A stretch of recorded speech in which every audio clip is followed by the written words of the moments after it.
Hello friends, welcome to cosmic connections astro tarot channel. आज की reading में हम जानेंगे कि आपका जिनके साथ में रिलेशनशिप है, अगर आप दोनों में प्रॉब्लम्स चल रही हैं और आप इस मोड पर आ चुके हैं जहां आपको ये समझ में नहीं आ रहा है कि क्या मुझे इस रिलेशनशिप को कंटिन्यू करना चाहिए या इस रिलेशनशिप से मूव ऑन कर लेना चाहिए। ओके, सो आज की रीडिंग में हम आपको हेल्प करेंगे डिसाइड करने में कि क्या आपको इस रिलेशनशिप में रहना चाहिए या मूव ऑन कर लेना चाहिए। तो यहाँ पर इस डेक से हम जानेंगे आपके पार्टनर की फीलिंग्स, क्या सोचते हैं वो, उससे आपको क्लैरिटी आएगी कि आपको उनके बारे में क्या ओपिनियन रखना चाहिए। और इस डेक से हम आपकी फीलिंग्स चेक करेंगे, आपके थॉट प्रोसेस को चेक करेंगे, जिससे आपको ये भी क्लियर हो जाएगा कि ये रीडिंग आपके लिए है या नहीं है। ठीक है, और आपके रिलेशनशिप के लिए हम एंजल से गाइडेंस लेंगे। ठीक है, सो ये लास्ट में लेंगे हम। आइए पहले हम आपकी एनर्जी चेक करते हैं, जिससे कि आपको ये क्लैरिटी मिल जाए कि ये रीडिंग आपके लिए है या नहीं। सो इस वक्त आपकी फीलिंग्स क्या चल रही है इस रिलेशनशिप को लेकर के, आपके थॉट प्रोसेस क्या है, आइए जान लेते हैं। याद रखिएगा कि ये जनरल और कलेक्टिव रीडिंग है, जरूरी नहीं है हर किसी के साथ में रेजोनेट हो। सो यदि आपको एनर्जीज मैचिंग लगे तभी ये रीडिंग आप अपने लिए समझिएगा। ठीक है, अपने पर्सन को याद करिए, यूनिवर्स पर ट्रस्ट करिए और फिर रीडिंग देखिए, तो आपको जरूर कोई ना कोई मैसेज आपके लिए मिलेगा। So let's begin, let's find out आपकी एनर्जी क्या है इस रिलेशनशिप में। Okay, S of swords,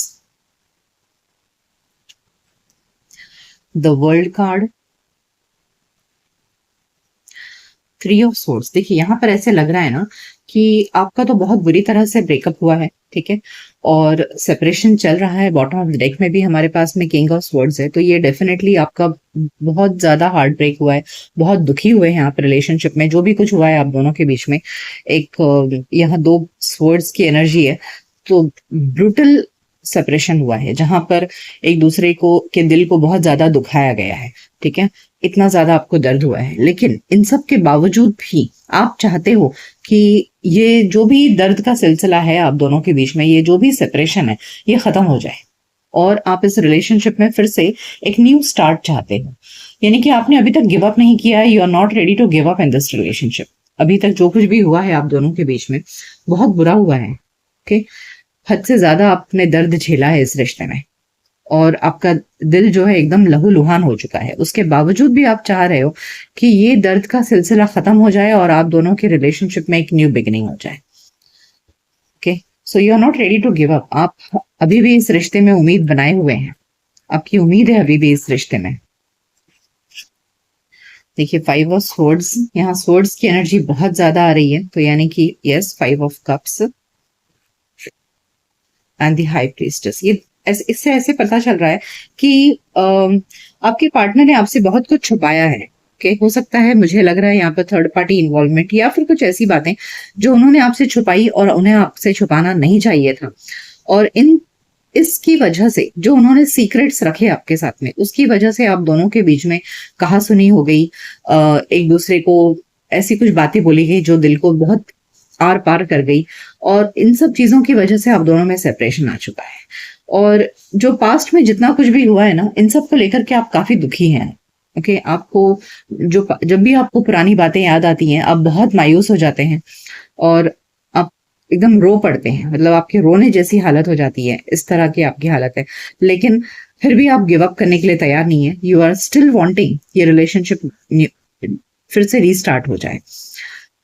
okay, और आप चाह रहे हैं कि आपके पार्टनर आपके पास में आए और आपसे माफी मांगे। You are waiting for your partner for an apology. आप इंतजार कर रहे हैं कि आपके पार्टनर आए और आपको माफी दें।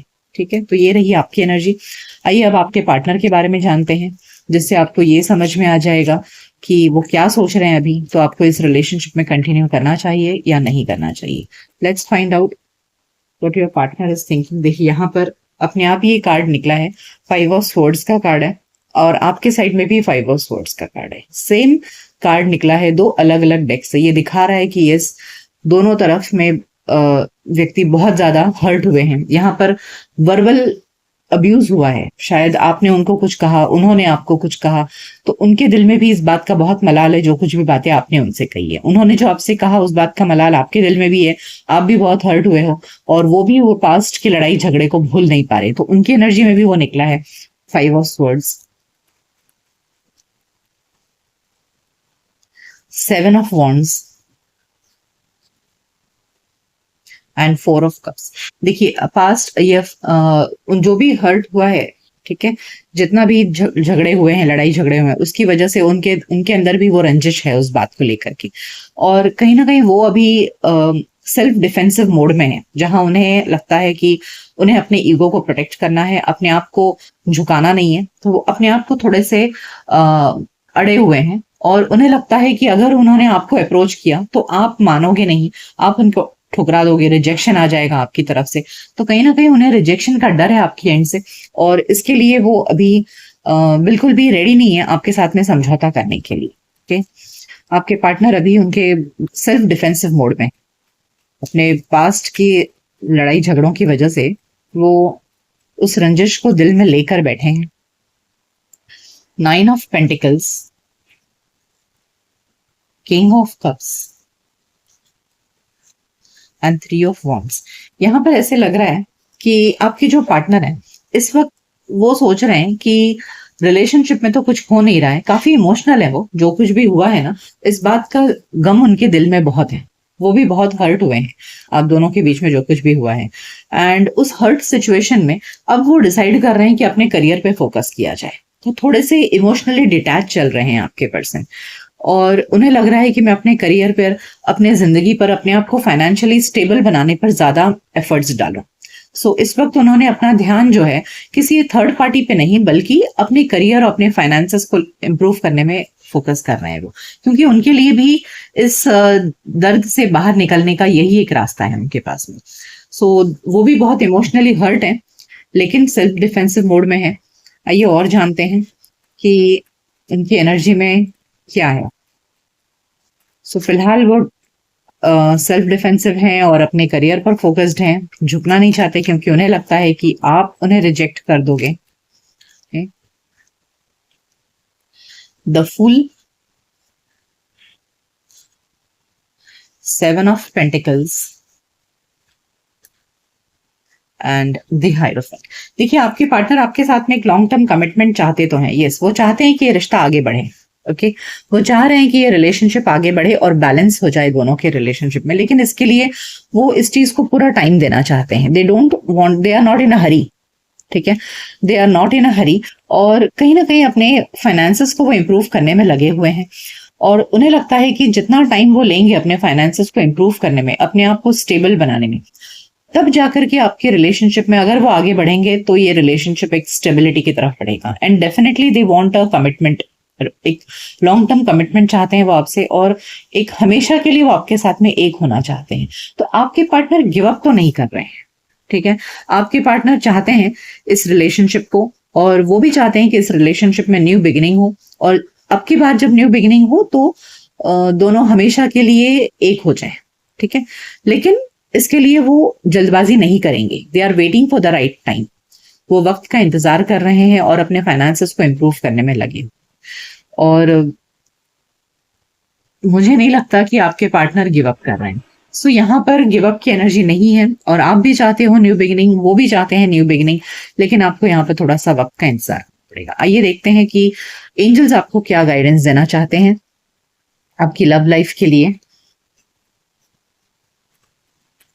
कि एंजल्स से हेल्प लेते हैं कि वो आपको क्या, आपके पार्टनर की एनर्जी के को देखकर तो लग रहा है कि अगर आप भी इंतजार करने के लिए रेडी हैं तो डेफिनेटली इंतजार करिए। आपके पार्टनर जैसे ही अपने करियर में अपने फाइनेंसेस को इम्प्रूव कर लेंगे, तब शायद वो इस रिलेशनशिप में न्यू बिगनिंग करेंगे, तब वो आपकी तरफ अपने कदम बढ़ाएंगे, लेकिन तब तक वो वेट कर रहे हैं।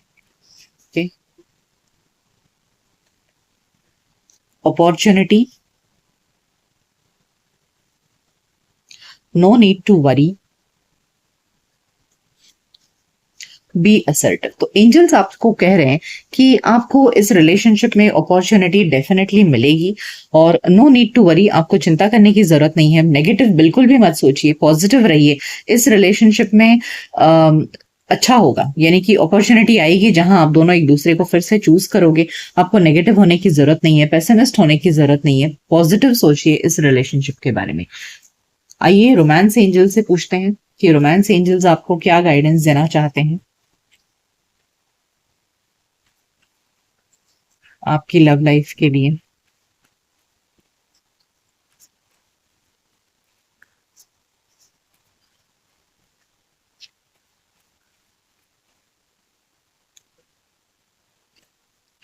You have children. ठीक है, चिल्ड्रन कार्ड मतलब चिल्ड्रन नहीं होता है, फ्लर्ट एंड एंगेजमेंट मतलब होता है न्यू बिगिनिंग। ओके, सो इस रिलेशनशिप में न्यू बिगिनिंग होगी और आपके पर्सन जो है वो फिर से आपके साथ में एक उतने ही प्लेफुल एनर्जी में आएंगे और ये रिलेशनशिप में कमिटमेंट आएगी। ओके, एंगेजमेंट कार्ड ये दिखा रहा है कि yes, your partner is definitely going to choose you, but थोड़ा टाइम लगेगा, आपको चिंता करने की जरूरत नहीं है। Be optimistic, give time to this relationship. New beginning होगी और आपके पार्टनर और आप दोनों के बीच में फिर से वही प्लेफुल और फ्लर्टी एनर्जी और बहुत ही मस्ती मस्ती भरा जो रिलेशनशिप होता है, फिर से आप दोनों का रिलेशनशिप जी उठेगा and you both are going to choose each other. आप दोनों एक दूसरे को फिर से चूज करने वाले हैं, लेकिन थोड़ा सा टाइम देना पड़ेगा। सो अगर आप इस रिलेशनशिप को टाइम देने के लिए रेडी हैं, क्योंकि पास्ट बहुत बुरा था आप दोनों के बीच में, जहां बहुत ज्यादा दोनों तरफ 5 ऑफ सोर्ड्स की एनर्जी आई थी, यानी कि काफी लड़ाई झगड़े हुए हैं, काफी दिल दुखा है दोनों का, दोनों ही पार्टनर। तो ऐसे में जब तक हील नहीं हो जाते हो आप लोग पास्ट के वुंड से, तब तक आप लोगों के लिए इस रिलेशनशिप में फिर से एक होना सही भी नहीं होगा और वैसा होगा भी नहीं। ठीक है, सो ये थी रीडिंग कि क्या आपको इस रिलेशनशिप में बने रहना चाहिए या मूव ऑन कर लेना चाहिए। तो as per this reading you have to give time and then your relationship will be good और stable। ठीक है, सो मिलते हैं आपकी नेक्स्ट रीडिंग में, तब तक अपना ख्याल रखिए। Goodbye, take care.